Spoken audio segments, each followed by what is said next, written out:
আল্লাহর নবী বলছে, আমার উম্মত জাহান্নামটা আমি যেমন দেখছি, যদি তোমাদেরকে বলতাম আর বুঝাইতাম তো তোমরা আর জীবনে কোনোদিন হাসতা না, জীবনে আর কোনোদিন স্ত্রীর সাথে রাত্র কাটাইতা, জীবনে কোনোদিন জনপদে থাকতা না, বরং জঙ্গলে আর পাহাড়ে গিয়ে আশ্রয় নিতা, আর 24 ঘন্টা শুধু কান্তা জাহান্নামের ভয়ে। আমি যেটা দেখছি,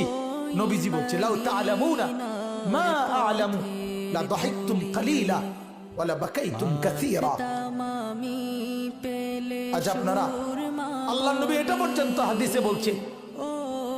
হাদিসের মধ্যে মিশকাতে কথা আছে, কোন মানুষের লাশ যখন লাশের খাটিয়ায় করে নাফরমান ওই লোকের লাশ যখন কবরস্থানের দিকে নিয়ে যায়, আল্লাহর নবী বলছে এই পরিমাণ চিৎকার করে ওই নাফরমান, যদি কেউ পৃথিবীর কোন মানুষ জীবিত এই চিৎকার শুনতো, আল্লাহর নবী বলেন, তাহলে পৃথিবীর কোন মানুষ আর কারো লাশ কবরস্থানে নিয়ে যাইতো না, দাফন করতো না, আর খাটের মধ্যে কান্দে লইতো না, বরং ভাবতো এমন চিৎকার শোনা সম্ভব না। এই কথাগুলো সত্য বাপ, এই কথাগুলো এত বছর ধরে